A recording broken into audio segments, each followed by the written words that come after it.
अब आपको दिखाते हैं कि नीतीश कुमार कैसे बिहार में जरूरी भी हैं, मजबूरी भी है। सवाल ये भी कि क्या नीतीश कुमार के बगैर उनकी पार्टी जेडीयू ही खत्म हो जाएगी।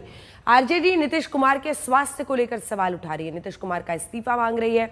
इसी मुद्दे पर विधानसभा और विधान परिषद में जोरदार बहस हुई, लेकिन न तो जेडीयू ये मानने को तैयार है कि नीतीश कुमार की सेहत ठीक है और ना ही बीजेपी नीतीश कुमार की जगह किसी और चेहरे की कल्पना भी करना चाहती है, क्योंकि जो नीतीश कुमार 2005 में 88 सीटों और 20-21% वोटों के साथ बिहार की सत्ता के लिए जरूरी थे, वो 15 साल बाद 2020 में घटकर 43 सीट और 15% वोट तक पहुंचने के बावजूद भी उतने ही जरूरी हैं।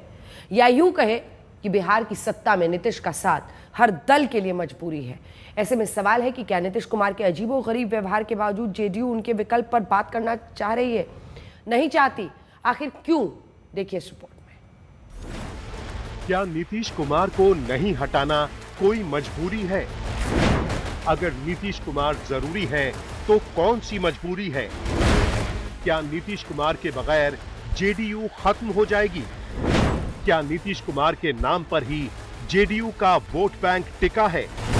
अगर नीतीश कुमार बीमार भी है तो भी पार्टी उनके ही सहारे रहेगी।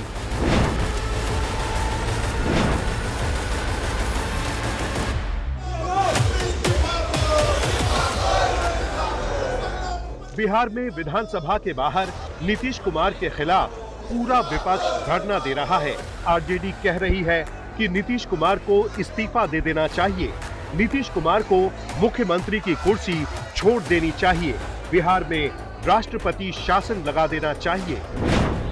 आरजेडी समेत पूरा विपक्ष नीतीश कुमार के लिए ये सब क्यों कह रहा है, ये हम आपको अपनी पहली रिपोर्ट में नीतीश के बहुत सारे वीडियोस के जरिए दिखा चुके हैं। लेकिन यहाँ सवाल ये उठता है, अगर वाकई नीतीश कुमार की तबीयत ठीक नहीं है और जैसा तेजस्वी यादव कह रहे हैं कि 13 करोड़ से ज्यादा आबादी वाले बिहार को अब उनके भरोसे छोड़ना सही नहीं है। आप देखिए ना, 14 करोड़ लोगों का भविष्य की जिम्मेवारी एक मुख्यमंत्री के कंधे पे है। क्या वो योग्य है इस पद के? अब नीतीश कुमार की अभी आवश्यकता है बिहार को और अभी ऊंचाई प्राप्त करना है, इसलिए विकास में ऊंचाई अगर प्राप्त करना है तो नीतीश कुमार जरूरी है। अगर वाकई तेजस्वी सही कह रहे हैं तो क्या ये भी सच है कि जेडीयू नीतीश कुमार को जबरदस्ती ढो रही है? सवाल ये भी खड़ा होता है कि क्या नीतीश नहीं रहेंगे तो जेडीयू खत्म हो जाएगी? इसके पीछे जो वजह नजर आती है वो ये कि नीतीश कुमार आज भी जेडीयू में इकलौता चेहरा नजर आते हैं। नीतीश कुमार ने अपनी पार्टी में कोई सेकंड लाइन चेहरा नहीं खड़ा किया और ये भी डर है कि अगर नीतीश कुमार नहीं रहेंगे तो पार्टी टूट जाएगी। और जेडीयू के अध्यक्ष संजय कुमार झा मानते हैं कि आज की तारीख में भी पार्टी के नेता नीतीश कुमार ही हैं। इस पार्टी के नेता नीतीश कुमार जी हैं, उन्हीं के द्वारा ये पार्टी बनाई गई और उन्हीं के खून पसीना से ये पार्टी खड़ी हुई और इतना बड़ा पार्टी बनके बिहार में 20 साल से सरकार चला रहे हैं। आज के डेट में हम लोगों के नेता नीतीश कुमार हैं और उनके नेतृत्व में 2025 का असेंबली का चुनाव हम लोग लड़ेंगे। यहाँ सवाल ये भी आता है कि आखिर नीतीश कुमार बिहार के लिए क्यों जरूरी है? बिहार के जंगल राज के बीच नीतीश कुमार ने सुशासन बाबू की छवि बनाई, अपराध, फिरौती, राज्य की बदनामी की छवि बदलने में सफल रहे। एक वक्त बिहार की ग्रोथ रेट पूरे देश में सबसे ज्यादा हो गई थी, विरोधियों के मुकाबले ईमानदार छवि बरकरार रखने में सफल रहे। हलफनामे बताते हैं कि आज भी नीतीश के पास संपत्ति के नाम पर ज्यादा कुछ नहीं। 36% ईबीसी समाज नीतीश कुमार के साथ माना जाता है। यानी नीतीश की राजनीति पूरी तरह से नीतीश पर ही केंद्रित नजर आती है। हालांकि उनके बेटे निशांत कुमार की राजनीति में एंट्री की चर्चा होती है, लेकिन पार्टी की तरफ से कोई भी माकूल जवाब नहीं मिल पाता है। विशेषज्ञ कहते हैं कि जेडीयू कार्यकर्ताओं की पार्टी नहीं, जातिगत आधार पर खड़ी पार्टी है। ऐसे में नीतीश कुमार के बाद जेडीयू का क्या भविष्य होगा, कुछ भी कहा नहीं जा सकता। न ही माननीय मुख्यमंत्री जी इस्तीफा देंगे और न ही उनको माफ़ी मांगने की आवश्यकता है। उन्होंने जो काम बिहार के लिए किया है उससे सभी लोग भली भांति अवगत है।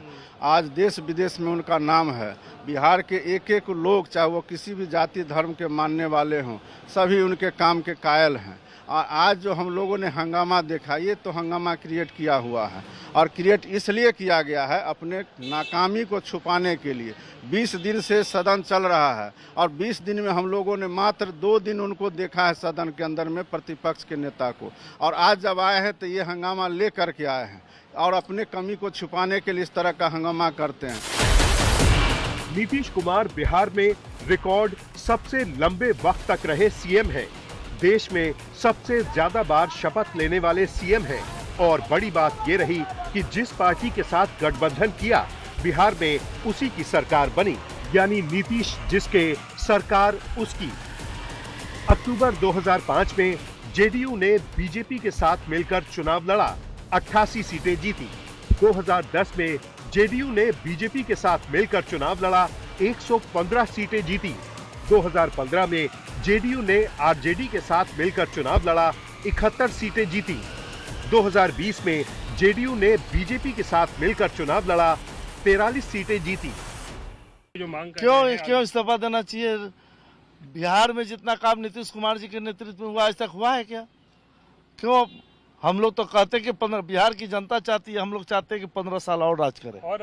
लेकिन ये लोग कह रहे हैं कि मानसिक स्थिति ठीक नहीं है, शारीरिक स्थिति ठीक नहीं है। या उनके पार्टी के नेतृत्व का मानसिक स्थिति खराब होगा। हमारे पार्टी के नेतृत्व का कोई मानसिक गलत नहीं किया है, राष्ट्र कोई गलत नहीं किया। आप शारीरिक स्थिति है, अब मेरा माथा खुजवाने लग जाए, इसका मतलब ही थोड़ा कि हम राष्ट्र का अपमान कर रहे हैं।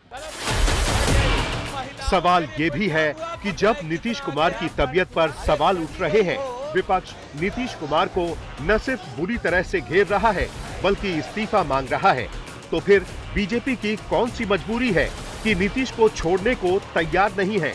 तो इसके पीछे भी कई वजह हैं। बीजेपी की अपनी मजबूरी है कि 20 साल में वो बिहार में कोई बड़ा चेहरा स्थापित नहीं कर पाए। नीतीश कुमार का अपना वोट बैंक बहुत पक्का है, इसीलिए लोकसभा में उन्हें एनडीए में लेकर आया गया और मौजूदा केंद्र सरकार में भी नीतीश कुमार बड़े पिलर हैं, क्योंकि बीजेपी पूर्ण बहुमत नहीं ला पाई। नीतीश कुमार के सहयोग से ही केंद्र में मोदी सरकार चल रही है। बिहार को नीतीश कुमार जरूरी है। बिहार को नीतीश कुमार ने क्या दिया है पूरी बिहार की जनता जानती है। देखिए, विपक्ष तो आज ने करा है, वो 2005 में भी यही बात 2006 में बोलता था कि चलाने योग्य नहीं रहे, 2010 में भी यही बात बोलता था जब उनकी संख्या 20 पे थी। विपक्ष के पास तो कोई मुद्दा नहीं है तो यही बोलेंगे ना। निश्चित रूप से बिहार की जरूरत है और आगे भी रहेंगे बिहार के। और यही वजह है कि जब नीतीश कुमार राष्ट्रगान के दौरान बातचीत करते नजर आए और विपक्ष इसे मुद्दा बनाकर घेर रहा है, तो बीजेपी को ये सिर्फ उनकी एक भूल ही नजर आ रही है। मुख्यमंत्री जी को ध्यान में नहीं रहा और इसको लेकर के ये बवाल मचा रहे हैं। उसके अंदर है कि अपने माता पिता को बचाने का, ईडी के कार्रवाई से लोगों को बरगलाने का ये खेल खेलना चाहते हैं। अब कोई एक घटना से, कोई एक भूल से आप इस्तीफा मांग रहे हो, लेकिन जो खजाना लूट लिया उसको राष्ट्रीय अध्यक्ष बना के ढो रहे हो। ये कब तक चलेगा? दोहरी चरित्र, दोहरी नीति। नीतीश कुमार को आज विपक्ष बीमार बता रहा है, उनकी मानसिक स्थिति पर सवाल उठा रहा है। नीतीश कुमार कई बार पलटी भी मार चुके हैं, फिर भी नीतीश कुमार बिहार की सत्ता में बने रहते हैं। रोहित कुमार सिंह, पटना, आज तक। शशि भूषण हमारे सहयोगी इसी खबर पर हमारे साथ जुड़ रहे हैं। क्या चल रहा है इस पे? क्योंकि देखिए, उनकी तबीयत को लेकर सवाल आज नए नहीं है, कई दिनों से उठ रहे हैं, लेकिन हाल में कई बार ऐसी घटनाएं हो जाना जो कि पब्लिक आई में अब है कि क्या हो रहा है अब। लेकिन फिर यहां से जेडीयू के अस्तित्व की, इस गठबंधन के चेहरे की एक बहुत बड़ा संघर्ष होगा। जरा देखिए, नीतीश कुमार को लेकर के आज दिन भर जो विधानसभा में हुआ, केवल 26 मिनट की कार्यवाही चली। कई बार हाउस को एडजर्न करना पड़ा। दोनों तरफ से जो बयान आए वो तमाम बयान आप रिपोर्ट पे दिखा रही है, दर्शकों को हम दिखा रहे हैं। लेकिन जब ऑफ रिकॉर्ड हम बातचीत करते हैं, चाहे वो आरजेडी कैंप से बात करें या फिर जेडीयू कैंप से, तो ऑफ रिकॉर्ड जो बातें होती है उन दो बयानों की मैं चर्चा करना चाहूंगा। आरजेडी के एक सीनियर लीडर से हमारी बात हो रही थी, उन्होंने बिहार में एक कहावत है, वो कहावत नीतीश कुमार और बीजेपी को लेकर कहा कि कापर करूं श्रृंगार जब पियामो राधर। तो बीजेपी की स्थिति आरजेडी की नजरों में इस वक्त वैसी ही नजर आती है, ये आरजेडी मानती है। लेकिन दूसरी तरफ अगर जेडीयू की बात करें तो जेडीयू का सीधा यह मानना है कि 1996 में लालू यादव चारा घोटाला मामले में पहली बार उनका नाम सामने आया था और उसके बाद से लेकर आज तक लालू यादव या उनके परिवार के ऊपर कई आरोप लगते रहे। इसके बावजूद राष्ट्रीय जनता दल या कह लीजिए लालू परिवार का जो वोट बैंक है लालू यादव का, वो कहीं नहीं गया, वो उनके साथ इंटैक्ट रहा। तो नीतीश कुमार के ऊपर आप कुछ भी आरोप लगा लीजिए, कहीं से घेरेबंदी कर लीजिए, जो जेडीयू का वोट बैंक है, जो नीतीश का वोट बैंक है, वो उनके साथ इंटैक्ट रहेगा। तो ये भरोसा जेडीयू को आज भी है, लेकिन बीजेपी के लिए बहुत मुश्किल है अंजना कि वो आगे कैसे चीजों को कैरी करके आगे चल पाएगी। क्योंकि एक बात जो अभी कम से कम दिख रही है वो बहुत पक्के तौर पे कही जा सकती है कि विधानसभा चुनाव अगर समय पे होते हैं तो नीतीश कुमार के अंदाज में जिस तरह से गिरावट आ रही है, शायद चुनावी जनसभाओं में वो चीज, वो पुराना तेवर या बहुत सारी ऐसी घटनाएं देखने को मिलेंगी। जो मुद्दा आज उठा है वैसे कई मुद्दे या कई नजारे देखने को मिल सकते हैं चुनाव में। क्या नीतीश चुनावी जनसभाओं को खुले तौर पे उस तरह संबोधित कर पाएंगे, ये भी फिलहाल सवाल है। तो 2023 में सुशील कुमार मोदी जो नीतीश कुमार के सबसे करीबी रहे, सहयोगी रहे, स्वर्गीय सुशील मोदी, उन्होंने पहली दफे नीतीश की सेहत पे सवाल उठाया था और उसके बाद लगातार हमने कई मौकों पे देखा है कि नीतीश कुमार वो नीतीश नजर नहीं आते हैं जिनको 2005 से लेकर 2017 या 18 तक, 30 तक कह लीजिए, 20 के चुनाव में भी वो चुनावी जनसभाओं को संबोधित करते थे तो तेवर वही रहता था।